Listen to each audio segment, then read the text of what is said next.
I came home for Easter and found the house was empty except for my husband's stepmother in a rocking chair.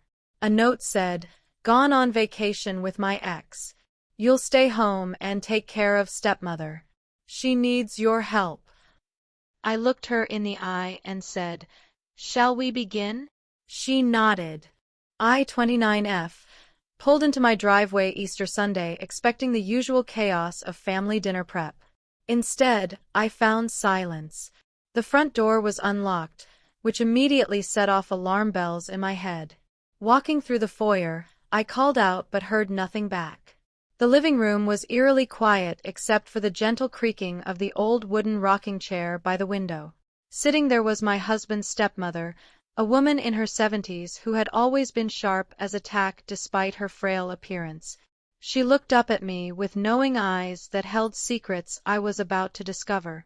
On the coffee table sat a handwritten note in my husband's messy scrawl. My hands trembled as I read it. He had gone on vacation with his ex-girlfriend, the one he claimed meant nothing to him anymore. The note explained that I needed to stay home and care for his stepmother because she required help. The casual way he dumped this responsibility on me while running off with another woman made my blood boil. I looked at the elderly woman, expecting to see confusion or embarrassment. Instead, she met my gaze steadily and nodded when I asked if we should begin. That simple gesture told me everything I needed to know. She wasn't a helpless victim in this situation. She was an ally. Over the next hour, she revealed the truth about my marriage that I had been too blind to see. My husband had been planning this vacation for months, using family credit cards to book flights and hotels. He had been seeing his ex regularly, telling her that his marriage was essentially over. The stepmother had overheard phone conversations and seen bank statements. She had been waiting for the right moment to expose everything. But here was the twist. She didn't just want to expose him. She wanted revenge for how he had treated both of us. He had been stealing money from her retirement account, forging her signature on checks, and planning to put her in a nursing home against her will. The vacation was funded partly by her own money. She pulled out a manila folder filled with bank statements, forged documents, and printed emails. Everything was there. My husband wasn't just a cheating spouse. He was a financial predator who had been systematically robbing his own family. We spent Easter Sunday plotting. She knew his passwords, his hiding spots, and his weaknesses. I knew his schedule, his friends, and his professional contacts. Together, we made a formidable team. Update 1. By Monday morning, we had already set our plan in motion. The stepmother called her bank and reported the forged checks. I contacted a lawyer friend who specialized in elder abuse cases. We documented everything with photos and copies. But the real masterstroke came when I accessed his laptop. He had left it behind, probably thinking I was too technologically challenged to get past his password. He was wrong. The stepmother knew he used his ex-girlfriend's birthday for everything. Inside, I found a treasure trove of evidence. Not just the affair, but detailed plans for how he intended to drain his stepmother's accounts and leave me with nothing when he eventually filed for divorce. He had been playing a long game, and we were supposed to be his victims. I forwarded everything to my personal email, then did something that felt incredibly satisfying. I changed all his passwords. Social media, email, banking apps, streaming services, everything. I used the stepmother's birthday as the new password for poetic justice. Then I called his work. I told his boss that there was a family emergency and he would be taking extended unpaid leave. I mentioned that he was dealing with some personal issues that might require legal attention. His boss thanked me for the heads up. Update 2. Tuesday brought the first panicked phone call. He had tried to check his email and couldn't get in. He called the house, and I let it go to voicemail. His voice was strained as he asked what was going on and why he couldn't access anything. The stepmother and I listened to the message together, both of us smiling. She suggested we let him sweat for a while longer. Wednesday, the calls became more frequent and desperate.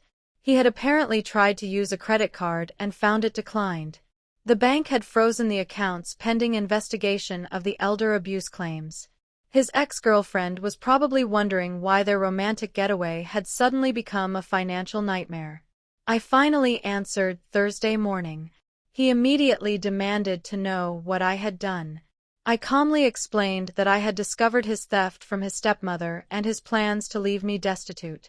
I told him about the lawyer, the bank investigation, and the fact that his employer now knew he was under investigation for financial crimes. He tried to deny everything, then shifted to anger, then to bargaining. He promised to come home immediately and work things out. I told him that would be difficult since I had already filed for divorce and his stepmother had filed charges for elder abuse. The silence on the other end was deafening. Update 3. He came home Friday, cutting his vacation short. His ex-girlfriend had apparently dumped him when the money ran out and the legal troubles became clear. He looked haggard and desperate when he walked through the door. The stepmother and I were waiting in the living room, the same rocking chair where this all began. She was holding a thick folder of legal documents. I was holding divorce papers. He tried to explain, to justify, to manipulate. He claimed the money from his stepmother was a loan. He said the affair meant nothing. He insisted he had never planned to leave me. But we had his own words, his own emails, his own plans written in black and white. There was no talking his way out of this. The stepmother spoke up then, her voice stronger than I had ever heard it.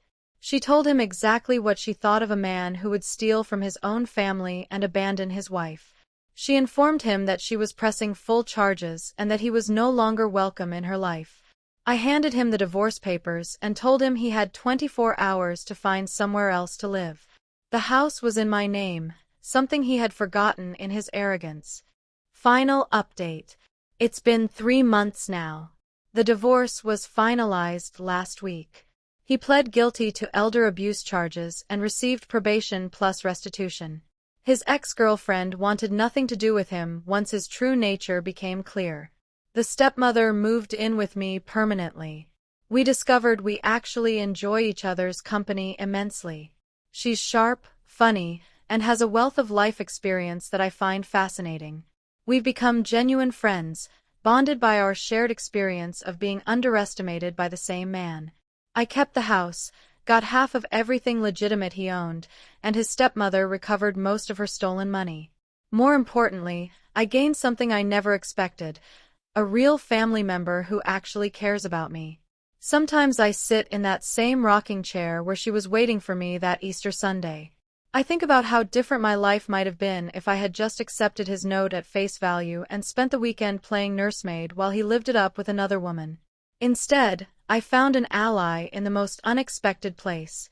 We looked each other in the eye that day and decided to begin something new, not just revenge, but a real partnership built on mutual respect and shared strength. He thought he was so clever, leaving 2 women behind to clean up his mess while he pursued his selfish desires. He never imagined that those 2 women might be exactly what each other needed to build something better than what he had destroyed. The rocking chair still creaks gently by the window, but now it's the sound of contentment rather than waiting. We began something that Easter Sunday, and it turned out to be the best thing that ever happened to both of us.